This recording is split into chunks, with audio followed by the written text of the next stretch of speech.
The real stories behind these shows are darker, stranger, and far more disturbing than whatever made it to screen. From nuclear disasters buried by governments, to serial killers who trained the FBI, to con artists who fooled entire cities. These stories weren't invented. This is what actually happened. Chernobyl was a lie before it was a disaster. April 26, 1986. It was 1:23 a.m. at reactor number 4 in Chernobyl, Ukraine. Suddenly, the reactor exploded. 2 workers died instantly. Firefighters rushed in, not knowing the invisible danger waiting for them. They touched radioactive debris with bare hands, breathing poison they could not see. The city of Pripyat wasn't evacuated for 36 hours. By then, it was already too late. Hundreds of thousands were affected. Between 500,000 and 600,000 liquidators were sent to clean up the mess, many with no protective gear. Thousands got sick. Thousands died. Entire regions were abandoned forever. HBO's Chernobyl isn't just a story about nuclear power. It is about lies. Creator Craig Mazin said every lie incurs a debt to the truth. The scariest part isn't the radiation. It is the cover-up.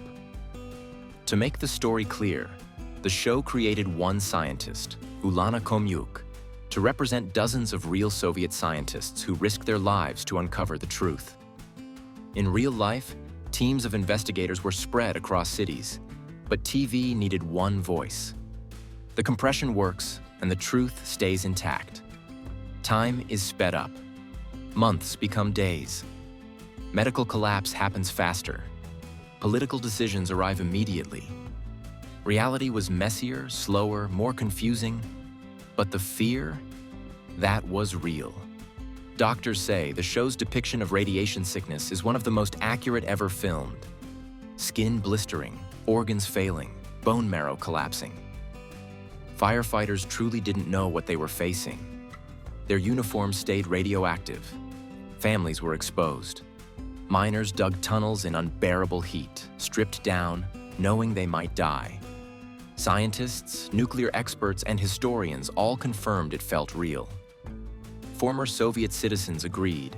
The fear, the silence, the helplessness were terrifying. The show won 10 Emmys, a Golden Globe, and became one of the highest-rated series ever. Russia hated it, saying Soviet leaders looked cartoonishly cruel. Nuclear advocates complained it stoked fear.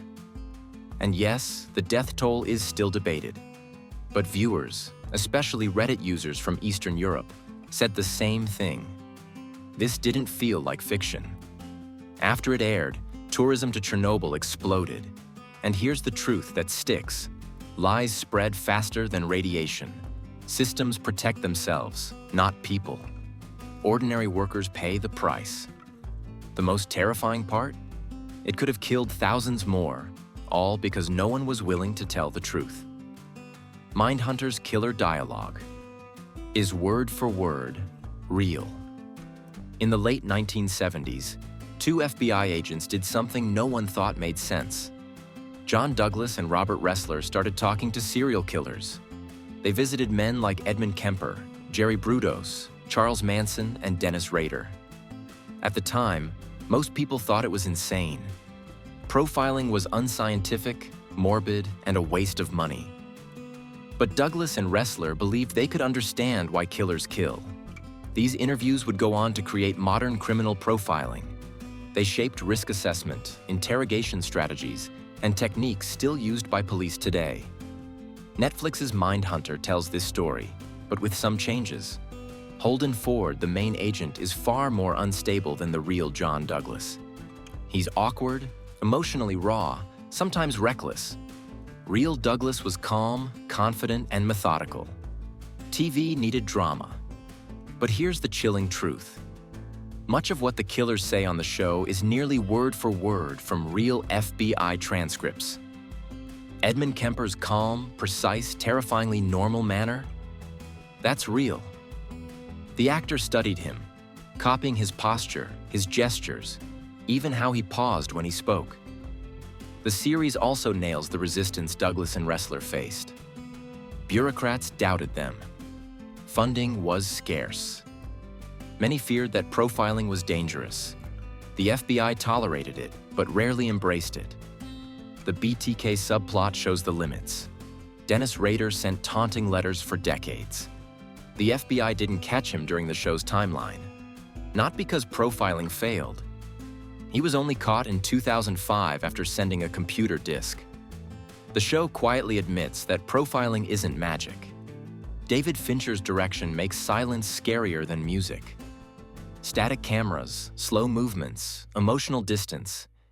It all adds tension. Criminal psychologists call it accurate. Law enforcement says it's uncomfortably real.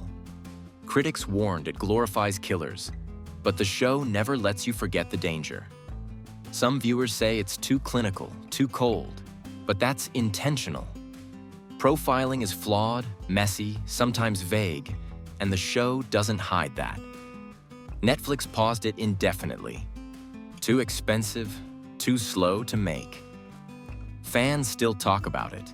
It feels like a documentary. Nothing happens, yet every scene is tense. The most disturbing part? Monsters don't look like monsters. And one of them taught the FBI how to think like him. The Central Park Five were children. No one believed them. April 19th, 1989. A woman was attacked while jogging in Central Park. That same night, police picked up a group of Black and Latino teenagers.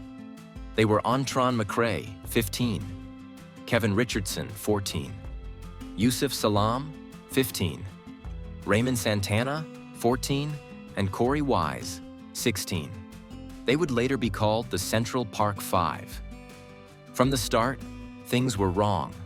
The boys were questioned for hours without lawyers. They had no food, no sleep, no parents by their side. Police lied about evidence, pressured them to blame each other, and eventually, each gave false confessions. The statements contradicted one another, but that didn't matter.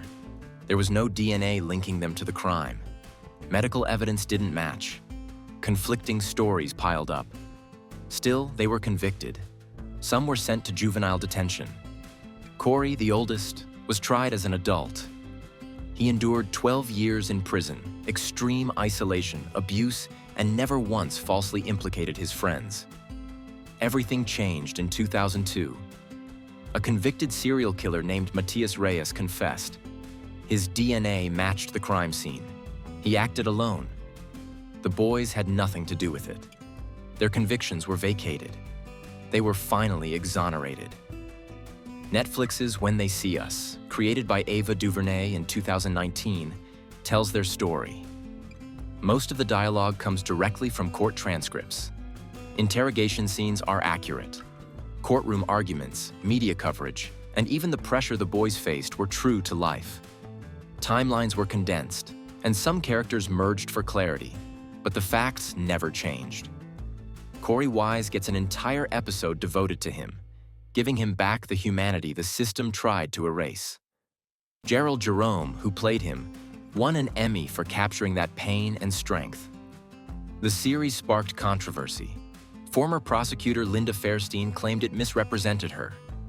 Publishers dropped her, institutions removed her name. But the public sided with the men. Critics hailed the show as essential viewing, one of Netflix's most important series. After it aired, renewed apologies were made, legal reforms were discussed, and awareness of false confessions spread. Conversations about race and justice reached millions. When They See Us isn't just entertainment. It's history corrected, childhoods restored, and a warning about what happens when power is unchecked. The system decided these children were guilty before it even listened. And it nearly worked. Before we move on, I'd like to ask you a small favor. If you're enjoying this content so far, please take a second to like this video and subscribe to the channel.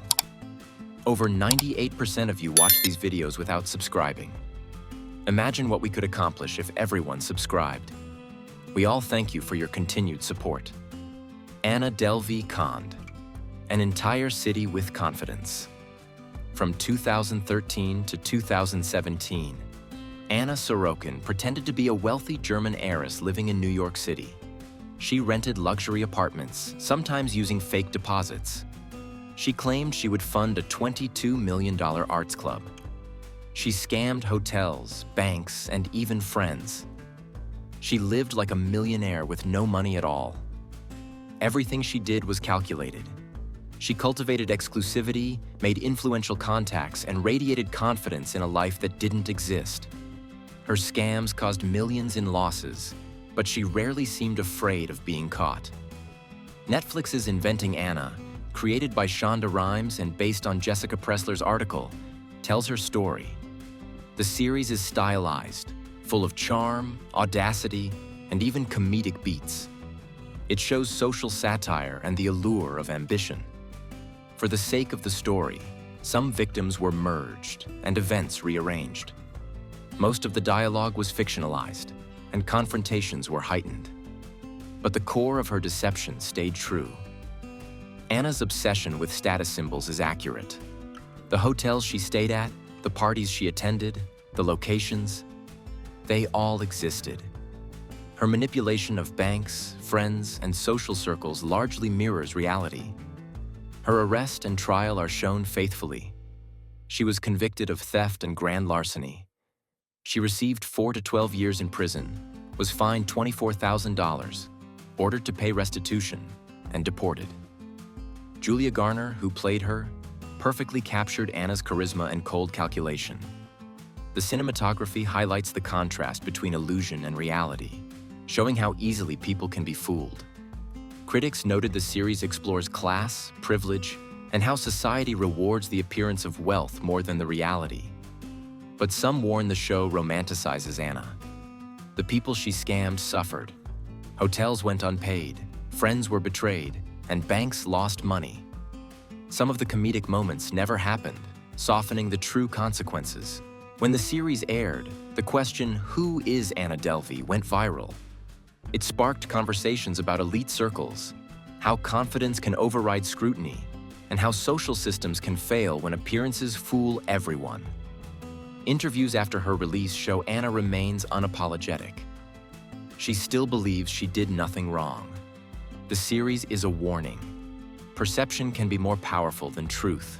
Charisma can be a weapon, and someone who seems normal can almost get away with the impossible. And interestingly, she nearly did. The Sopranos is about a depressed son, not the mafia. David Chase grew up in New Jersey, surrounded by stories of organized crime. But his first idea wasn't to make a mob show. He wanted to tell a story about a difficult mother, a depressed son, and men struggling with a changing world. The mafia became the vehicle, not the point. Tony Soprano, the man we all know, is based on Vincent Vinny Ocean Palermo, a real boss in the DeCavalcante crime family. Palermo was overweight, lived in the suburbs, had anxiety, and eventually became an informant. The show mirrors this family closely, earning them the nickname the Real Sopranos. Some parts are fictional. Real mob bosses avoided therapy. Tony seeing a therapist never happened. Vulnerability was dangerous, but it gave the show a way to explore guilt, trauma, and identity. Experts praised it for its psychology. Tony shows narcissism and sociopathy mixed with real emotion, compartmentalizes violence, and suffers panic attacks rooted in childhood trauma and stress over power loss. The day-to-day operations of the mob, no-show jobs, construction rackets, and union manipulation were realistic, and dialogue often mirrored real FBI wiretap transcripts. Some actors even had real mob ties. Extras were former associates, and one actor was later convicted of murder. The FBI monitored parts of production. Fiction and reality blurred in ways no one had seen on TV before. The Sopranos changed television forever. It made anti-heroes mainstream, proving TV could rival film and opening the door for shows like Breaking Bad, Mad Men, and The Wire. It won 21 Emmys and 5 Golden Globes. James Gandolfini's performance is still considered one of the greatest in TV history. Critics argued it reinforced Italian stereotypes. Chase responded that the story was about criminals who happened to be Italian, not Italians as a whole. The cut-to-black finale divided audiences, sparking endless debate. Chase hinted that Tony was likely killed, but left it ambiguous. Fans noticed Tony becoming worse, not better. Therapy fails because he uses insight as a weapon. You start rooting for him, only to realize you shouldn't. After it aired, anti-heroes became standard. Therapy stigma decreased. Prestige TV was born. The show is now studied in psychology courses, film schools, and ethics debates. The Sopranos isn't about the mafia. It's about the death of the American dream, men who cannot adapt, and violence as identity. That you almost forget they are monsters until it's too late. The Wire is Baltimore telling the truth. David Simon spent over a decade as a crime reporter for the Baltimore Sun. He followed detectives, drug dealers, and street crews, seeing the city up close in ways most people never could. His co-creator, Ed Burns, was a Baltimore homicide detective, narcotics officer, and even a public school teacher. Together, they built The Wire, a show that isn't about one story. It's a city speaking the truth. Each season focuses on a real institution. Season 1 dives into the drug trade. Season 2 looks at dock workers. Season 3 explores politics. Season 4 examines schools. Season 5 dissects the media. Every story is rooted in reality. The first season's wiretaps mirror real investigations Burns worked on. Long surveillance, bureaucratic obstacles, pressure for statistics over results. Most drug cases don't end in arrests. They end in frustration. Many of the street characters were real dealers, often played by former criminals speaking true Baltimore slang, some of whom had never acted before. Omar Little, the legendary stick-up man, was based on Donnie Andrews, a real robber who targeted dealers, not civilians, and lived by a personal moral code. Even his courtroom testimony on the show is almost word for word from real transcripts. Avon Barksdale comes from Melvin Williams, a real Baltimore kingpin who later appeared on the show. Stringer Bell represents multiple educated dealers. His business classes were taken by real criminals trying to learn the system. Season 4 shows schools like they really are. Burns's teaching experience is clear. Kids are pushed toward testing. Schools feed prisons, and teachers are trapped by metrics. Educators say it is painfully accurate. When it first aired, ratings were low and the show almost got canceled. Critics said nothing happens, it's too slow, too many characters. Simon responded that this isn't pessimism, it's reporting. Baltimore residents confirmed every detail. Accents, politics, institutional failure. Everything on screen is real. The Wire doesn't ask who the villain is. It asks what happens when systems stop serving the people they're supposed to protect. It never simplified morality or chased ratings. It treats viewers like adults. If you want to understand America, watch The Wire. The most disturbing part? A decade of reporting on one city became the blueprint for understanding how institutions fail everywhere. The Twilight Zone predicted the future. By hiding the truth. Rod Serling was a World War II veteran and a socially conscious writer who grew frustrated with the rules of television in the late 1950s. At the time, networks censored anything that could be controversial. Talking about racism, Cold War fears, or political corruption was off limits. Serling wanted to tackle these issues without interference. So he invented The Twilight Zone, a fantasy and sci-fi anthology where morality could be explored through stories that weren't literal, but carried real meaning. Many episodes reflected real fears. The Encounter and I Am the Night, Color Me Black looked at racial prejudice. Serling was influenced by real events, like the murder of Emmett Till in 1955. Other episodes, like The Monsters Are Due on Maple Street, came from the fear of nuclear annihilation and explored mob mentality, conformity, and paranoia. By using science fiction and horror, Serling could talk about segregation, McCarthyism, war, and human cruelty in ways networks could not block. The episodes were allegories, not documentaries. Real events inspired them, but names, places, and outcomes were invented. Stories were compressed into 30 to 60 minutes, and moral lessons were often dramatized at the end. Fear, prejudice, and human panic were portrayed accurately. Episodes showed how easily people scapegoat others, how cruelty spreads, and how societies fail when fear rules. Black and white filming added tension, and twist endings forced viewers to reflect on their own choices. At first, ratings were low, but critics loved it. The show won Emmys and is now considered one of the greatest series ever made. It influenced countless shows, including Black Mirror, The Outer Limits, and American Horror Story. Phrases from the series entered the common language, and episodes are still used in classrooms to teach ethics, psychology, and social issues. Some episodes, like The Encounter, used language and depictions that are offensive today. Censorship often forced Serling to revise scripts, and he clashed with CBS over content.